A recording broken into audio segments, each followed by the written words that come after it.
யாரை பார்த்தாலும் மெய்யனா பையனாங்கிறது தேவையில்லை. போட்டிருக்க வேடம் மெய் வேணும். பெருமாண்டி அடியாய் கோலத்தில் வந்திருக்காரு, வணக்கம், அவ்வளோதான். அந்த பொய்யானம் போட்டிருந்த மெய் வேடத்தை அவன் மறைச்சதுனால தான் மெய்ப்பொருள் கிடைச்சது அவருக்கு. அவருக்கு பேர் மெய்ப்பொருள் நாயனார் கிடைச்சது. இந்த வேலை பொய் வேடம் நினைச்சிருந்தாருன்னு அவருக்கு இந்த வேலை கிடைச்சிருக்காரு. அவன் அவன் பொய்யானவன் இருந்தாலும் அவன் போட்டிருக்க வேடம் மெய்யான வேடம். பெருமாள் இருந்திருக்க வேடம், பெருமாள் திரும்பி பிடிச்சிருக்காரு, பெருமாள் கண்டிக்க போட்டிருக்காரு.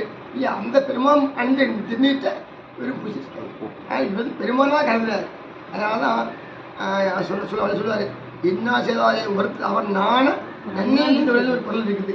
அந்த வரலாறு இவருக்கு தான் பொருத்தமான பொருள் பொருத்தம். என்ன செய்தாலே ஒருத்தர் அவர் நான எவ்வளோ நேரம் பண்ணிருப்பான். இவரு போய் சவுண்ட் செஞ்சு தள்ளி போயிடுச்சு. மொத்த நாள் வாழ்நாள் முழுக்க அழுது இறந்துருப்பான். இல்லையாம ஐயோ நம்ம இப்படி கொலை பண்ணாம நம்மளை என்ன ஆயிருக்கு, நம்ம ஆக்கியிருக்கலாம், சுக்கரை போட்டுக்கலாம், நம்ம கலையை